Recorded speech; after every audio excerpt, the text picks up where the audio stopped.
Should be live now, Mike.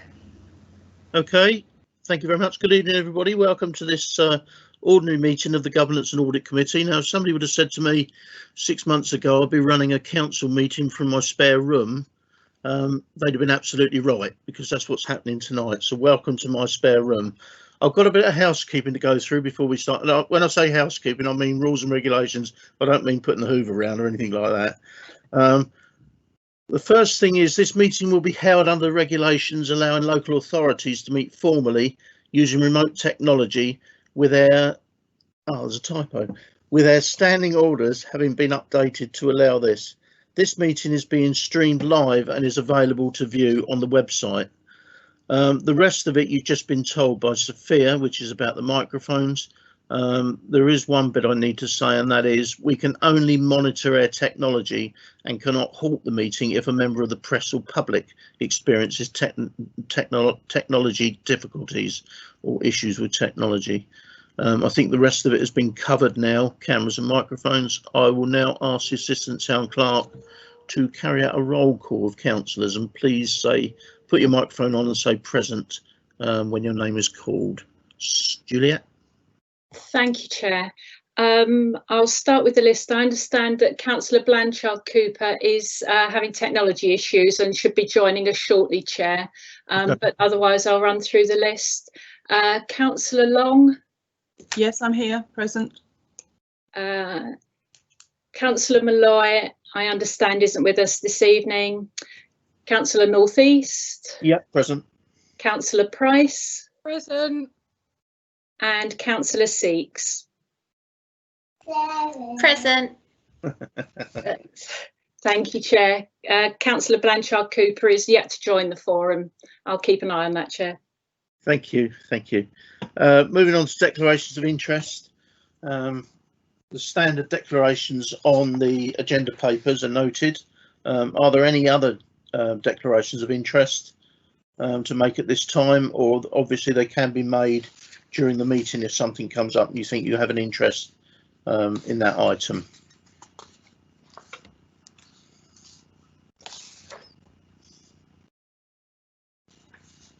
Notes, I've got nobody indicating, so we'll move on to agenda item 4, which is the minutes of the last meeting. Can I just have that confirmed, please, that they are a correct record of the meeting held on the 4th of February 2020? How are we going to do that, Juliet? If everyone could just confirm that they agree, please, Chair. Just turn your mic on and say agree. Thank you. Agree. Agreed. Thank you very much, Chair. I'll make that note. Could I just confirm the apologies for this evening whilst I have everyone on microphone? Firstly, my apologies for not picking up apologies. No problem, Chair. Councillor Malloy, the Mayor did hope to attend ex officio, but he sends his apologies, and we're still trying to bring Councillor Blanchard Cooper into the meeting. Okay, thank you. Right, so the next item we have is item 5, which is Chair's Report on urgent items. I do not have any urgent items. The next is item 6, which is the public forum. Have we had any questions in? No, Chair, no questions. Right, okay. So that's swiftly moving on to item 7, which are officers' reports, and it's the internal audit, and I'll hand over to Laura to present this. Good evening, Laura. Good evening. Thank you, Chair. Okay, so the internal audit makes 2 visits per year, and this is the year-end visit, so it encompasses the mid-year report as well as the year-end report, and it is our new auditor, so we went through a tender process and appointed a new auditor for the 2019-20 financial year. Overall, I would say it's a good report, but there are a few minor recommendations for action. One of those was the IT backup. So we know that our IT backup is happening in 3 different places, and we know it's being monitored because we have had some errors and they've been picked up. The only thing that we need to do is the actual physical check that we can get that data from the backup onto a laptop in, for example, Southfields Community Centre. That was being organised. Unfortunately, due to the lockdown, we can't do the physical activity on site with the IT company, but as soon as we can and we're able to, we will carry out that. One of the other recommendation points that was brought up, as part of the Government Transparency Code 2015, we are required to publish on our website any expenditure over £500 on a quarterly basis. Unfortunately, this should have been done at the end of March once we'd month ended, but we were tied up with doing year end and processing payments and trying to get our heads around doing all of that remotely. So I'm afraid we didn't put up the quarterly expenditure, so the Q4 expenditure. That's now been sorted, and normally we do publish that every quarter. The other item was the move to electronic banking, and you will see that financial regulations review is a subject on this agenda. So once those are agreed, we will be able to implement electronic banking. And then other than that, all of the other items have been actioned. So I'm happy to take any questions that anyone's got on the internal audit report. Yeah, I think it's a good report, Laura. It is credit to you and your team for this report. You know, it could be bad for councils if they don't have a good audit team in place, and we have got a good audit team in place, and we thank you for that and all the work you've done on this. Thank you, Chair. Are there any questions from members? Oh, good evening, Billy. Good evening, Mike. Sorry for my slight delay in attending. Okay, I have Councillor Joe Price, please.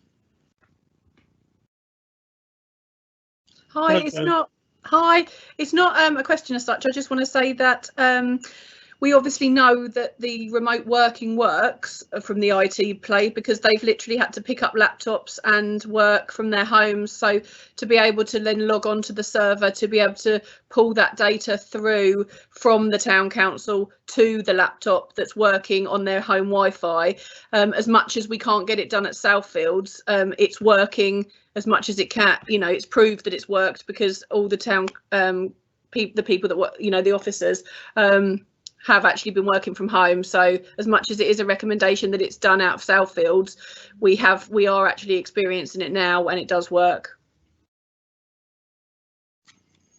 Okay, thanks for that, Joe. Are there any other questions or any other comments? No, it seems that everybody's happy, Laura. So I'll move to item 2 on the report, and that is the recommendation. And the recommendation is to note the internal audit report for the year ending 31st of March 2020 and the actions proposed. Can I just a show of all in favour on that, please? Just turn your mic on. Yeah. Yes, I'm happy with that. And we'll reiterate Mike's comments about it's a good report and well done, team. Thank you. Yes, thank you all for that. Thank you. Okay, that's that one. Then moving on to 7.2, which is the code of conduct for members, and I think that's you, Juliet, isn't it? That's correct, Chair. Thank you. Members have got a brief covering report there and some information regarding an update on progress with potential work on the code of conduct. Members will recall last year, 2019, there had been some work done by the Committee on Standards in Public Life, and also this had been picked up by the Arran District Council's Standards Committee as well. And this is moves to improve the members' code of conduct. Government have yet to respond to any of the work that has been done. And at the moment, the Local Government Association have been doing some work on the standing code of conduct, and they have produced a draft which they are circulating throughout local authorities and asking for comments. this consultation is open until the 17th of August, and that information is in the papers that members have been circulated with. It's fair to say that the code of conduct as it stands for this particular council, we review it every year anyway, and it has been maintained as and considered to be robust, as demonstrated in the governance reviews undertaken by both this committee and the internal auditor when they do their checks. So members might wish to comment individually on the draft, because it's thought at this stage that what's proposed doesn't have any impact on the current arrangements. There is also a webinar session which we have been advised of, and I can circulate members with if there is any interest in hearing any more from the Local Government Association on this. But happy to take any questions, Chair. Otherwise, it's for members to note the update, and if we hear any more, we will bring it back to this committee. Thank you, Juliet. Yeah, I know we have got a fairly robust code of conduct here, which is good. I just wonder with the occurrences of what's been going on at Arran and the monitoring officer obviously leaving, do you think that's going to be a problem to us in the future? And also, I think that the social media side of the code of conduct is always the bit that seems to catch councillors out. I mean, if you look at the problems that occur now and the cases that come forward, it's nearly always done now through social media and comments that are made. And I do think that that's an area that does need to be really firmed up, because I think it's an area that councillors are having problems with. So apart from that, I'm quite happy with the code of conduct that we got. Yeah, thank you, Chair. Just to answer your point regarding the change in monitoring officer at the District Council, we have been notified of their legal team representative that's taking over that role. So there hasn't been any loss in continuity of support there. And just to say, social media is the new way of the world, I think, and councillors, along with all users in everyday life, have to become accustomed to it. We do our best to make sure that members are supported in their use of the social media, and also there is training available occasionally from the District Council, but also from the county associations that would help members if they needed it. Thank you, Juliet. Member questions or statements? No. No, nothing. Thank you very much. Then can we all turn to page 20, where the Sorry, Chair. Councillor Long has indicated she was. Oh, sorry, Jill. I didn't wait long enough. That's okay. Okay, Jill. Okay, am I live? Yep. Please turn your camera on. Thank you. It was really just to ask, the recommendation here is to note the update and consider whether we wish to respond to this consultation. But you say the LGA is also undertaking a review. So are those timeframes by any chance meshing at all? Or yeah, just for clarity, Chair, the information that members have before them has actually been produced by the LGA. Right. So it's the LGA asking local authorities. They've proposed a draft code of conduct, which is very closely aligned, as it should be, to the general principles of public life, which is something that you as councillors have already signed up for when you became councillors, and indeed you wouldn't be able to take up your roles if you hadn't agreed to that. So you are already there in that sense. I think the LGA are responding to questions of consistency and how the code of conduct is applied. And this council keeps its code of conduct under good review. That's acknowledged in the governance statements, which are audited by the internal auditor. So if we felt there was anything amiss, we would be bringing that back to you for review. This is more an industry-wide thing. It's probably more appropriate if members wanted to comment to do so individually. But if there was anything that the committee wanted us to take back, Chair, we would do that. Okay, that's fine. Thank you for the clarification. Okay.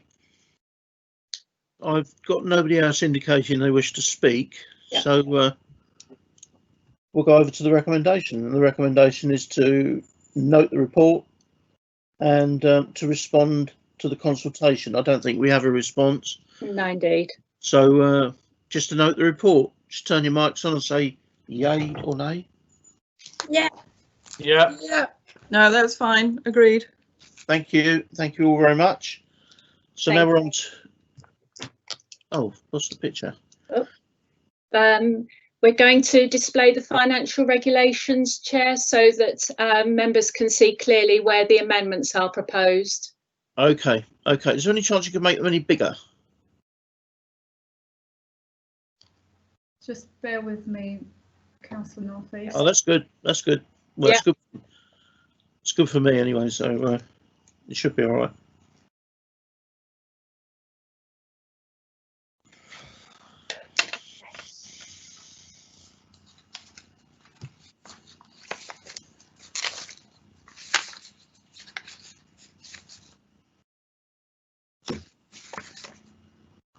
The shared screen is now live.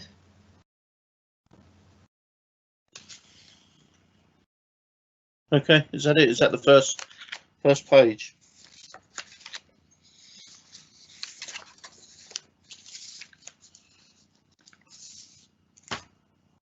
That should be it, Chair. Is Laura ready to proceed?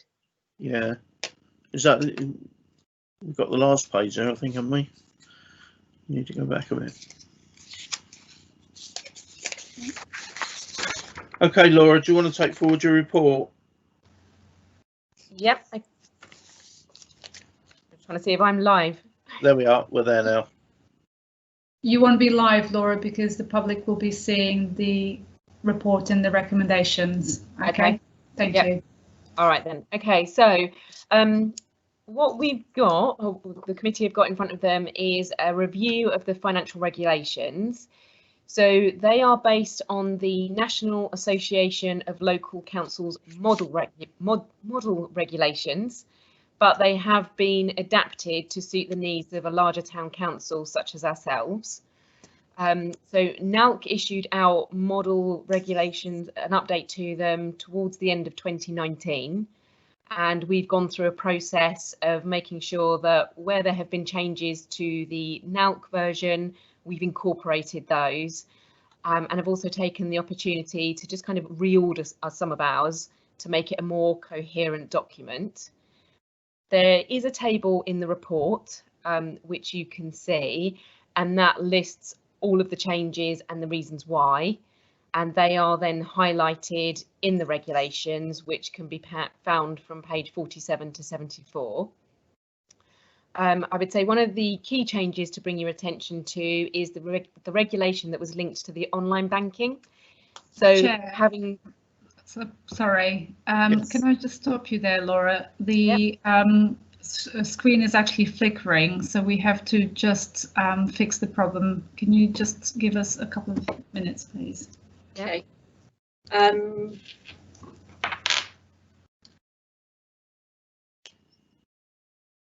I can sing. Do you want me to sing? Um, Laura, now that was a dreadful face to pull. You haven't heard me sing. I haven't, you're quite right.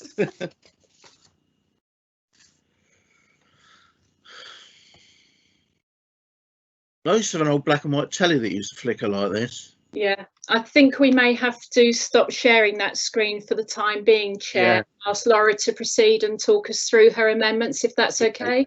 I think you have to, Laura. We'll have to use the paper ones. Thank you. Okay, thank you, Chair. Okay, so one of the regulations I wanted to bring your attention to was the one linked to online banking.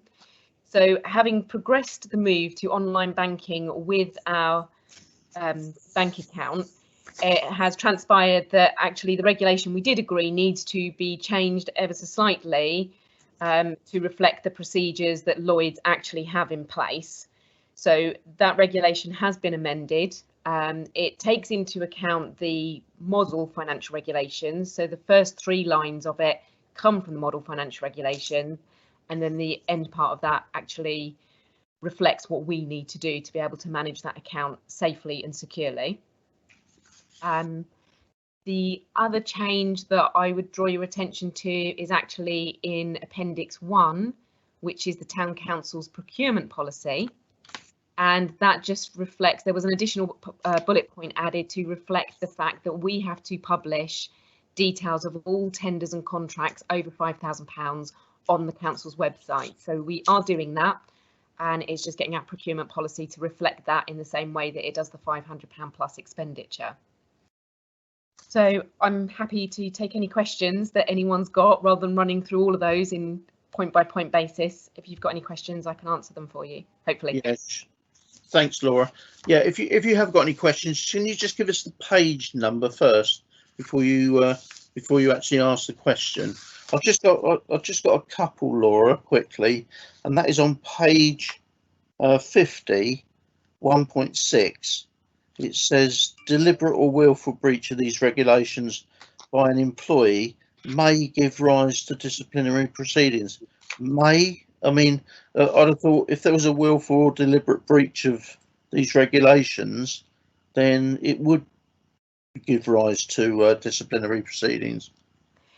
It would depend on what the breach was. So in accordance with our disciplinary policy, depending on the nature of the breach would depend on the action that come out. So I'm trying to think of a good example from there. You know, perhaps if an official order hadn't been signed and a code put onto it, the member of staff, we would sit down and have a discussion with the member of staff and follow that up in writing. That would be in accordance with our disciplinary procedures, but wouldn't necessarily result in a disciplinary sanction.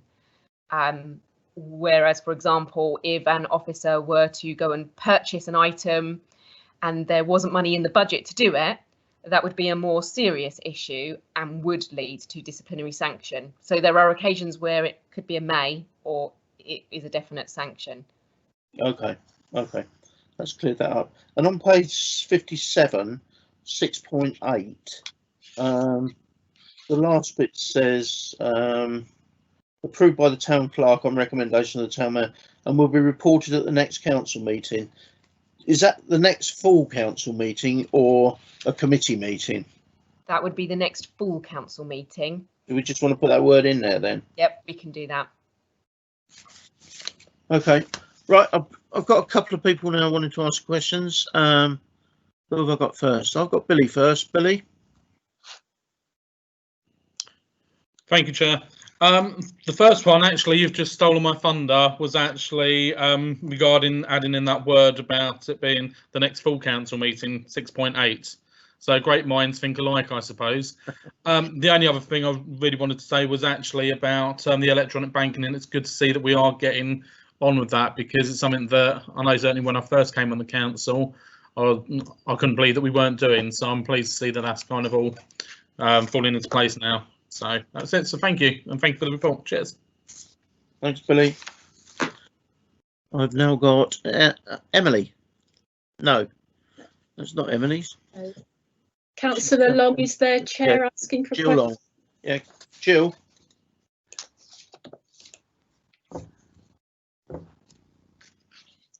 Right, I'm waiting for the red line. Right, thank you, Chair. Laura, I just wanted to ask, on page 58, paragraph 7.3, about the cheque signing, I seem to remember reading somewhere, probably in the auditor's report, about where was the council minute recorded to say that this could progress, this decision had been made. Is that something that ought to be included in these schedules? Just the minute reference? So I think what you're referring to was in the internal audit report, Yeah. One of the recommendations that came out of our mid-year review was that the expenditure on the skate park, which was just over £81,000, needed a clearer minute reference. So it was so it had been agreed through the budget process, and reports had gone and agreed it. But what the auditor thinks that we should be seeing is a very clear minute reference that that money was agreed. So we've taken a note of that, and actually it has been reflected in some of the minute references that we've done going forward. It's not necessarily something that can be picked up in the financial regulations. And I'm not sure about the link of that with the check signatories. So yeah, I'm trying to think of how that relates to the check signatories, because that has been approved previously, because there was a recommendation. It was part of our internal controls and improving our internal controls, that up to 249,999 we had 2 signatures. Anything above that would be 3 signatures. But any money that they're spending should already be approved in the budget.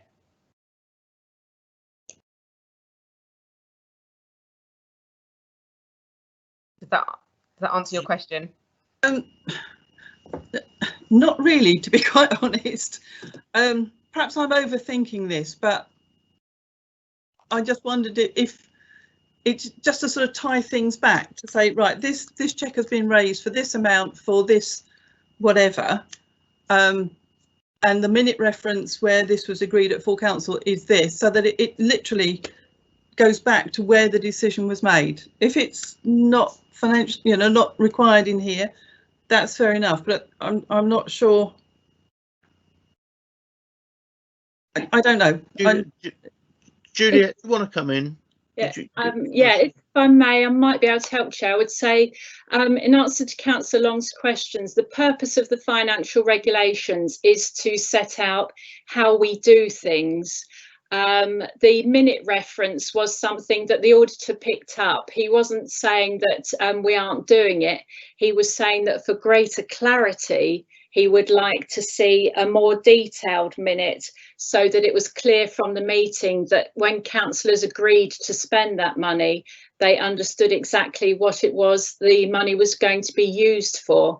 In terms of the financial regulations, we only need to state what we are looking for when a payment is actually made, and the auditor will, as a matter of course, look through minutes for authorisation, and he will go back to these financial regulations and make sure that that expenditure has been appropriately approved and signed off as specified here. If that helps. Does that help, Jill? I think it does, but can I just sort of leave that thought with you, whether there needs to be a bit of wording around. As I say, I'm probably overthinking this, but it's just, if there was a reference there that said, right, this has been authorised, there's the minute reference that we would include, then that's fair enough. But if everybody's happy, then that's fine. If you are going to overthink this, Jill, this is the time to overthink it. All schedules. Okay.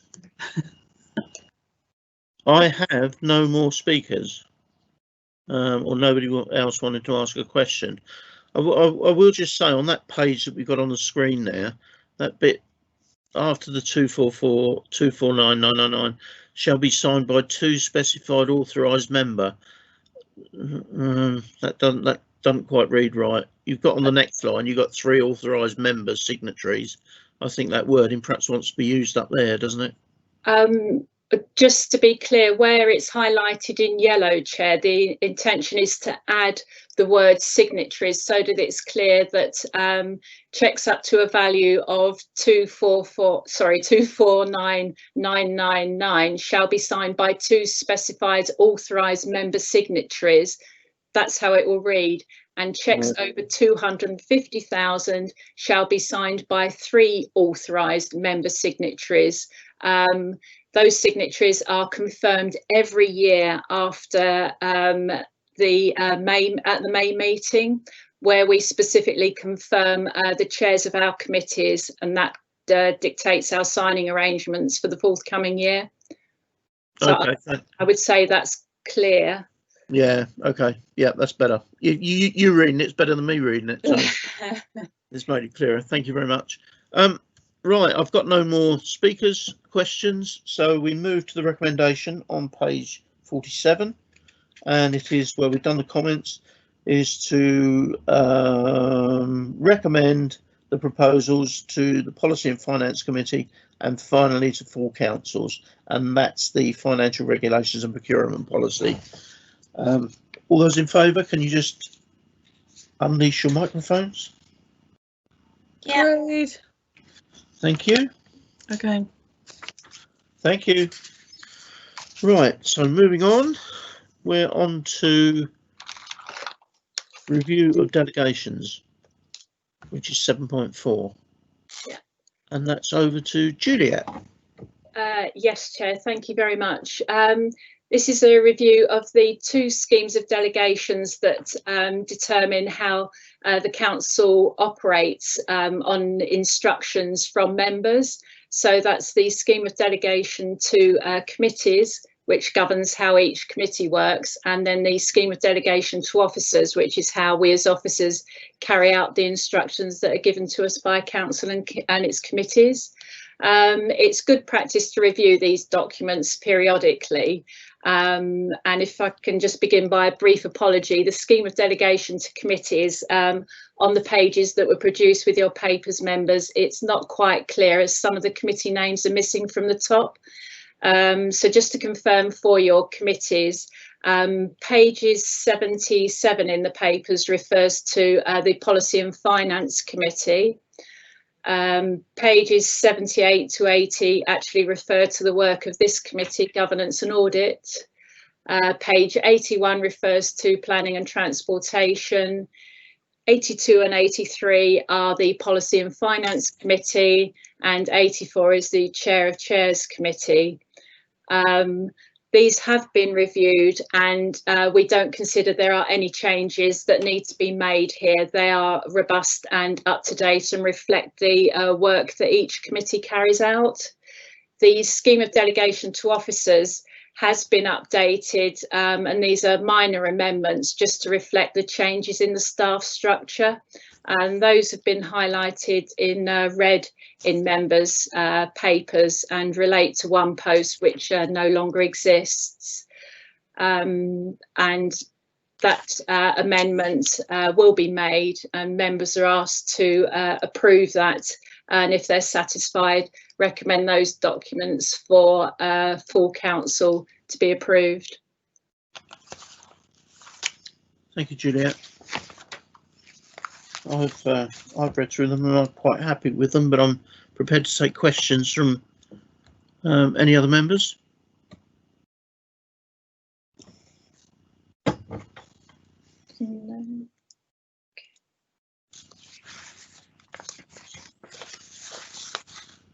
No, if there are no questions, we'll move straight to the recommendation, which is to recommend to full council that no changes be made to the scheme of delegation to committees, and endorse the revised scheme of delegation to officers attached to this report, and to recommend them to full council for approval. All those in favour, please say. Yes. Yeah. Yes, as long as those committee name headings are put in. Yes. For Yes. clarity, thank you. Thank you, Jill. Okay, well, that's agreed.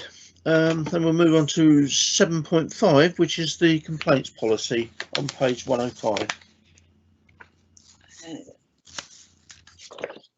Thank you, Chair. That's me again, if I may. You again. There's a brief covering report there, which I hope members will have noted. The current complaints policy did see a huge review a couple of years ago. So the review that we've been doing is part of the periodic assessment of it. There's minor changes proposed which will bring some of the terminology and text up to date. And one paragraph that we're adding which aims to just highlight how this town council views the effectiveness of having a complaints policy and how it uses that to rectify any issues, but also improve the standard of service that it's delivering.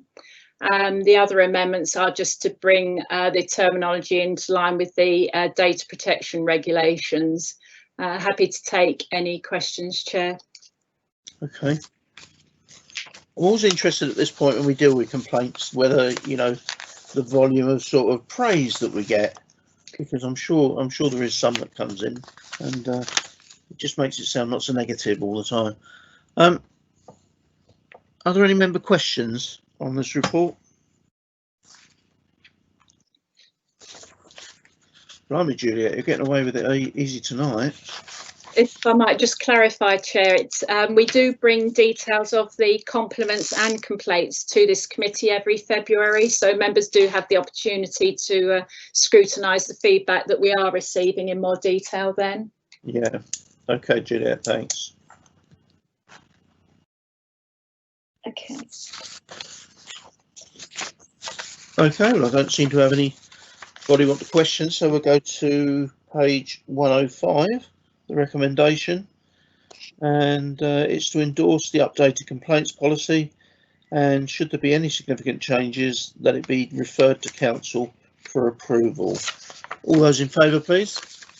Yeah. Yeah. Yes. Yeah. Thank you very much. That's carried. So we'll move to 7.6, which is the draft committee work plan, which is on the back of your agenda.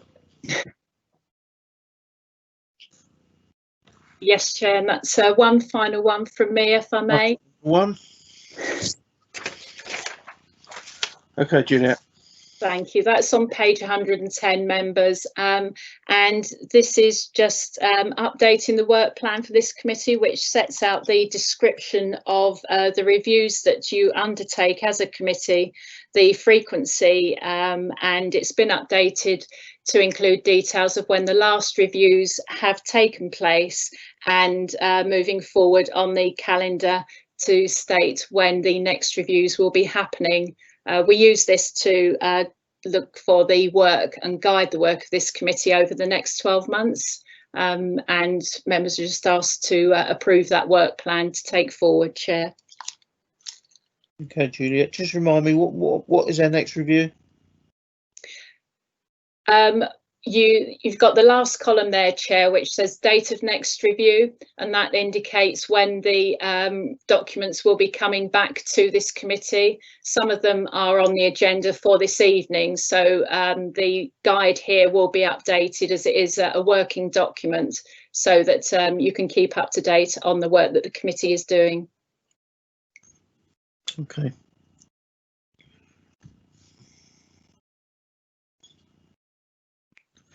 Right, so there we have the work programme. Any member comment on that work programme?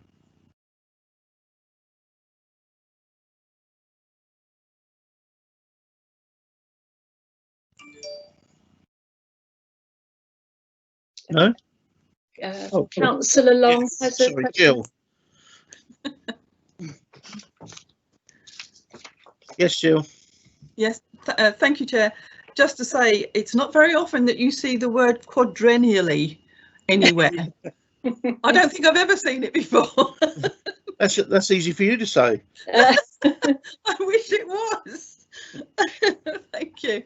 Yeah, that's the longest we would ever leave a review of that particular document, Chair, and it's good practice, and this committee does look at it each year, usually, just to check. Yeah, okay. Thank you, Juliet. Well, I don't seem to have any other questioners or speakers, so we'll just note that work programme. Thank you, Chair. Item 8, exempt business. There is none. So it just leaves it for me to say thank you very much for attending tonight. Hope to see you. When's the next meeting? I haven't got a date for the next meeting. Our next meeting, Chair, will be Tuesday, the 9th of February 2021. February? Yes, Chair. Blimey. That does seem a long way away. Anyway, well, until that time then, Merry Christmas, Happy Bonfire, Halloween, whatever. And I close the meeting at 19:09. Thank you for your attendance. Thank you. Yeah. Thank you, Chair. Thanks. Bye.